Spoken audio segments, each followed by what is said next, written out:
Bismillahirrahmanirrahim. Assalamualaikum warahmatullahi wabarakatuh. Perkenalkan, nama Al-Fakir Maulana dari Solo. Saya akan bertanya kepada Gus Baha. Niki Gus, sebagaimana tema hari ini memahami Al-Quran dengan meneladani Rasulullah. Kami sering mendengar pengajian Gus Baha, yang mana Gus Baha sering mengaturkan, sering berkata, semakin banyak ayat yang kita pahami, semakin kita dekat dengan Allah Subhanahu Wa Taala. Kurang lebih begitu kalau salahnya, ngapunten. Atau bahkan Syekhona Maimun, Mbah Maimun menika juga dawuh, seberapa banyak kamu paham Al-Quran, maka sedekat itulah kamu dengan Allah Subhanahu Wa Taala. Pertanyaannya Gus, kami terutama pulau mewakili anak muda yang awam ini banyak yang tidak jebolan pondok pesantren, bahkan tidak tahu bahasa Arab, hanya bisa membaca terjemah. Lah ini sedangkan panjenengan sering dawuh kalau misalkan memahami Al-Quran itu harus malian bil Arabiyah, harus menguasai mufradat banyak bahasa Arab. Tapi kita ini juga pengen dekat dengan Allah, pengen dekat dengan Allah. Nah, apakah kita boleh membaca terjemah, sedangkan terjemah ini tidak bisa mewakili makna ayat itu? Niki yang pertama. Yang kedua, buatan berat yang kedua, yang ringan. Hari-hari ini lagi viral berita seorang Gus.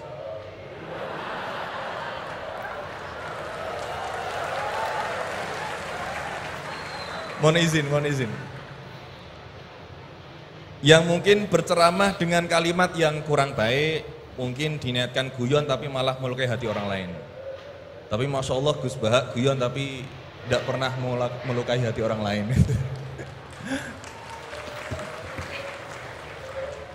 Nah, pertanyaan saya Gus, ngapunten, karena ini pasti ke Gus Baha, tidak mungkin ke Gus Quraisy Shihab, tidak mungkin. Karena pasti Gus Baha. Niki. Sebenarnya sejarah panggilan Gus ini seperti apa? Apakah hanya dimaknai Gus ini adalah anaknya Kiai terus dipanggil Gus, atau bahkan mantunya Kiai saja, kalau jenengan katanya Gus naturalisasi gitu. Atau Gus swasta atau apa itu. Atau bahkan bukan siapa-siapa kemudian bisa dipanggil Gus.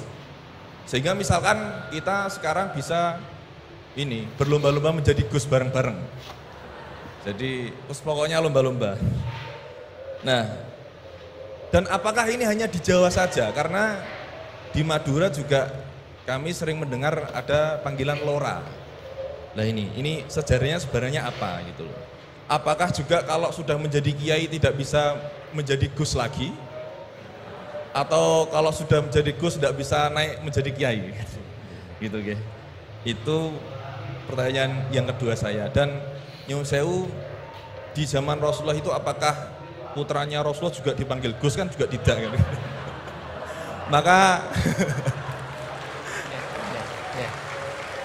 Maka kalau Gus ini tidak ada di zaman Rasulullah, berarti semua Gus ini bid'ah. Gitu.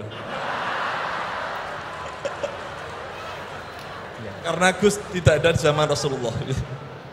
Ngerti nggih. Nggih, jadi intinya sejarahnya dan standarisasi Gus itu apa yang orisinil gitu. Yang kalau misalkan di dunia, di Indonesia ini yang Gus orisinil hanya jenengan, berarti semuanya palsuan gitu. Lah ini tentu bisa dijelaskan Gus. Ngapunten, matur suwun sangat. Wassalamualaikum warahmatullahi wabarakatuh. Waalaikumsalam warahmatullahi wabarakatuh. Baik, terima kasih Gus Maulana. Selanjutnya saya mungkin yang laki dulu ya, laki-laki nanti baru pindah ke sini. Silakan yang pojok ya.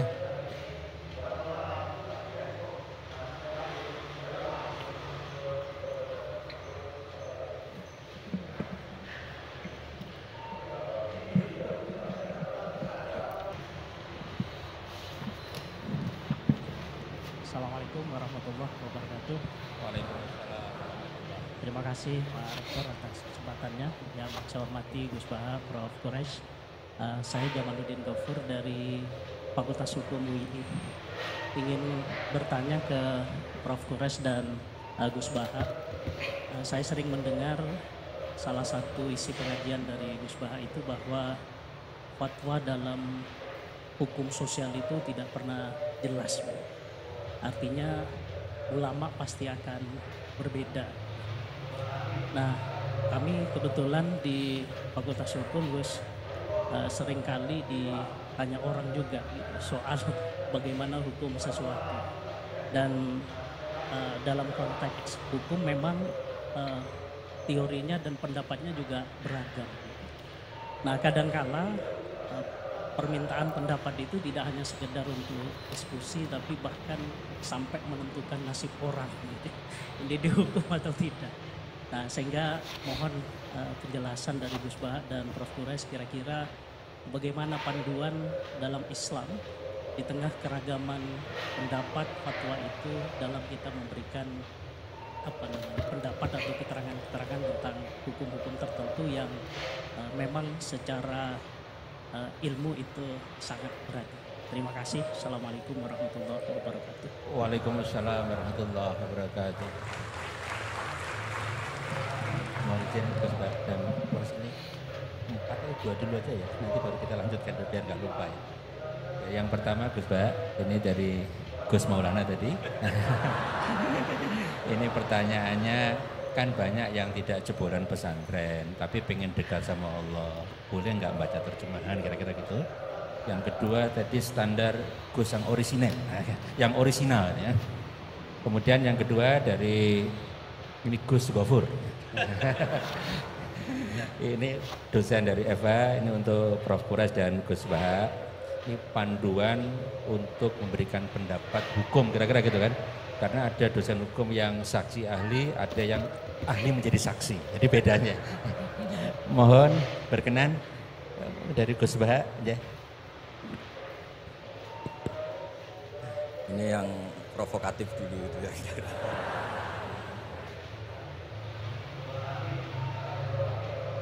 Semoga diampuni oleh Allah Ta'ala. Begini, satu itu saya tidak medsosan, tapi ya dengar-dengar laporan macam-macam tentang sekian pihak. Begini, saya cerita ini, dan biar sampean tahu bahwa Pak Rektor ngundang saya ini tidak salah. Memang benar-benar pemateri yang baik. Ya kalau kata Nabi Yusuf kan inni hafizun alim, orang harus zikru manaki binafsi, orang boleh cerita kelebihannya asal itu faktual. Begini, suatu saat, ini cerita di kitab Ihya, suatu saat Nabi Musa itu sholat istisqa, itu doa apa saja itu sudah dipakai, nggak mandi, Nabi Musa kan, nggak mandi tetap nggak mandi.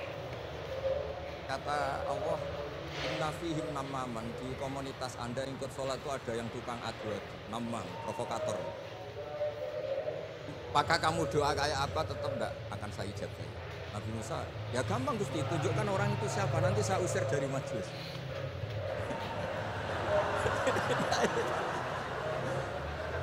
Jawabnya Allah itu lucu. Saya ini orang yang mengharamkan nama, mengharamkan namimah. Kalau saya menunjuk orang itu berarti saya juga nama. Intinya itu Allah terus mengabaikan sekian peristiwa nama. Jadi kalau pertanyaan provokatif terus kayak gitu itu pasti diabaikan oleh Allah Ta'ala. Karena nanti repot itu. Repot. Memang saya termasuk Gus yang asli itu jelas sekali.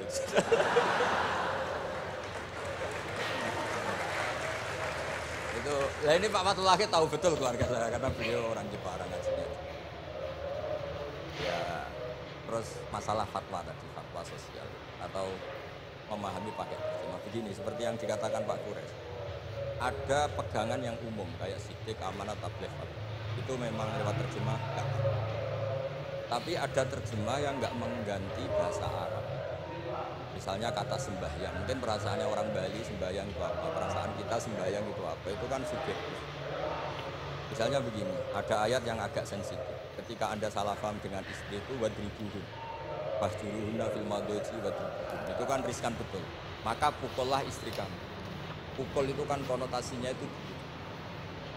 Tapi di semua tareh, saya bilang tidak sebagian, di semua tareh itu disebut dorban ghairu mubarrihin, mukul yang tidak melukai. Jadi orang Arab itu punya adat. Kalau kecewa itu dorobu bini'al wasau. Jadi mukul itu pakai kain, pakai kacu, pakai. Nah, di Jawa kata mukul itu ya mesti kekerasan. Nah, yang jenis ini turiskan kalau dari bahasa Arab pindah ke Jawa. Jadi ada yang riskan, ada enggak. Nah, sebab itu saya sering bilang, saya ini kan belajar tafsir insya Allah lah, khatam. Masa ada suka nulis, karena sudah ada yang nulis. Karena saya nulis tetap saja dianggap top Pak Kures, jadi tidak usah nulis. Begini, yang penting saya menghormati beliau karena nulis khatam. Pentingnya nulis itu memang khatam, mulai awal A sampai Z. Pentingnya khatam itu apa? Di situ ada dialog.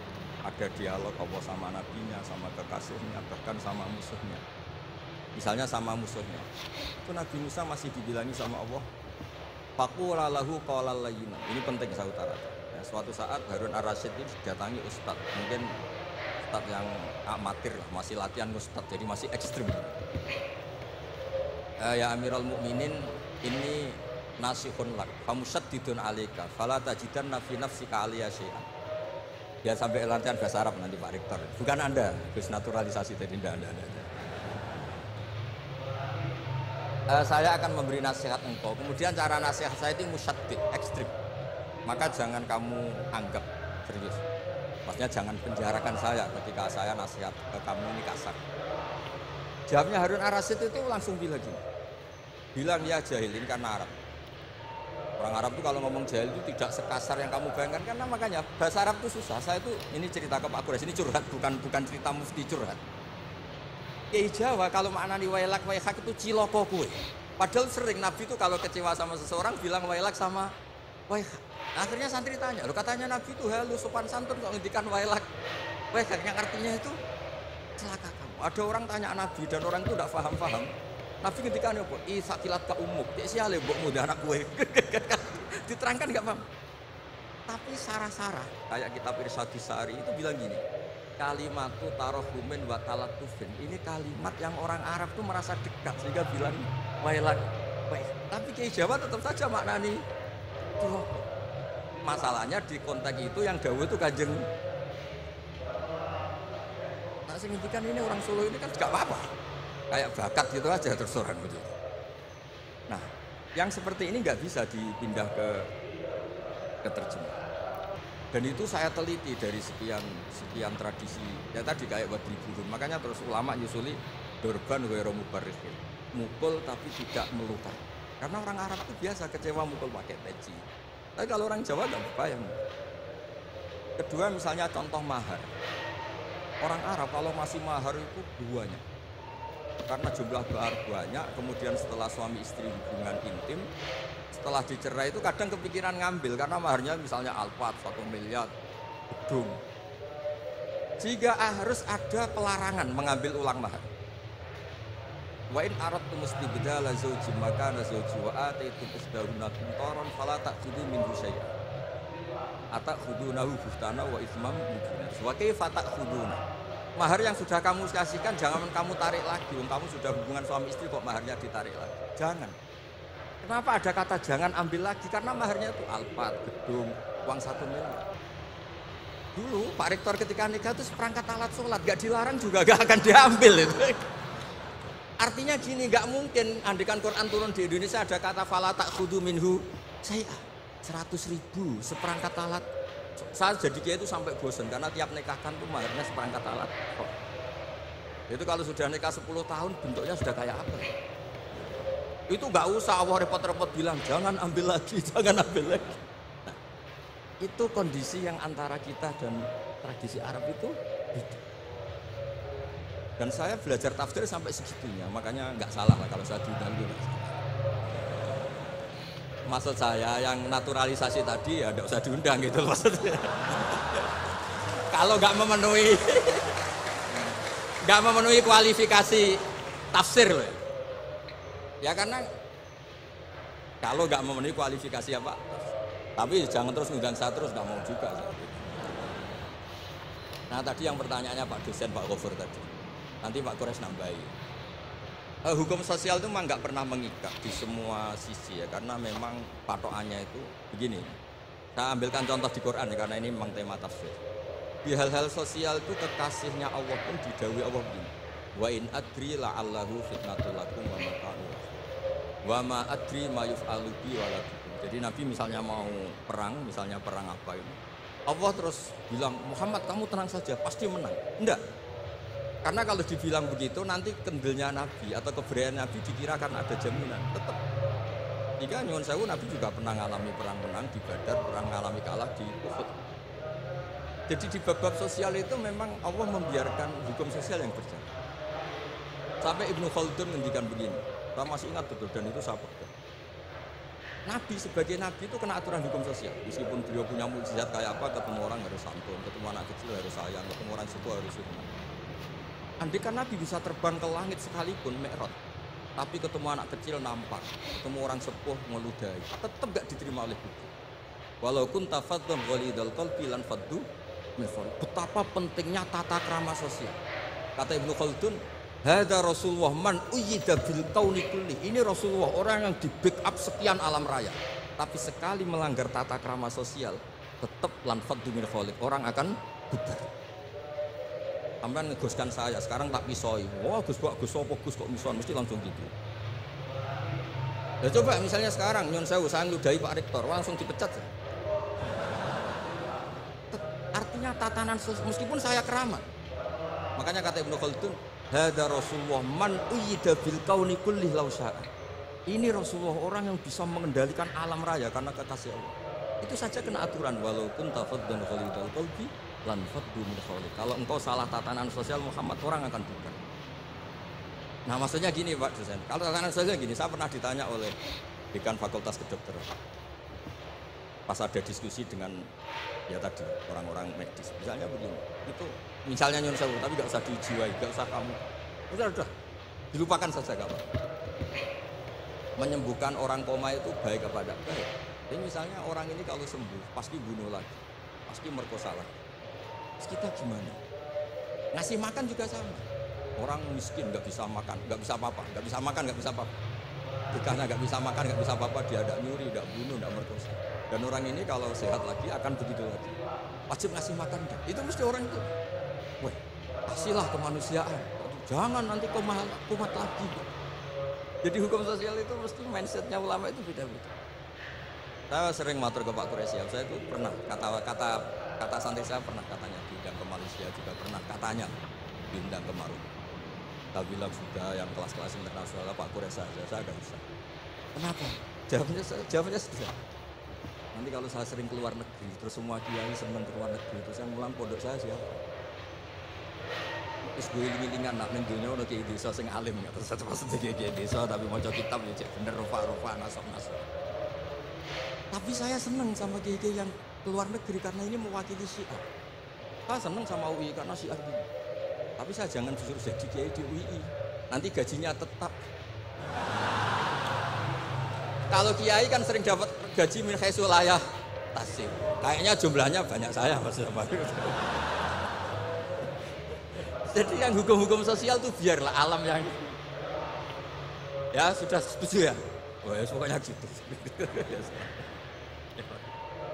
Silakan Prof. Kures terkait dengan pertanyaan panduan untuk memberikan pendapat, terutama pendapat hukum, panduan dalam Islam untuk memberikan pendapat, terutama pendapat hukum karena punya implikasi kepada misalkan yang menjadi terdakwa kalau pendapat hukumnya salah, ya, jadi hukuman yang diberikan juga salah, tamanya seperti itu ya. Ya. Panduan Islamnya seperti apa? Kan prinsipnya begini, jangan bicara kalau tidak tahu.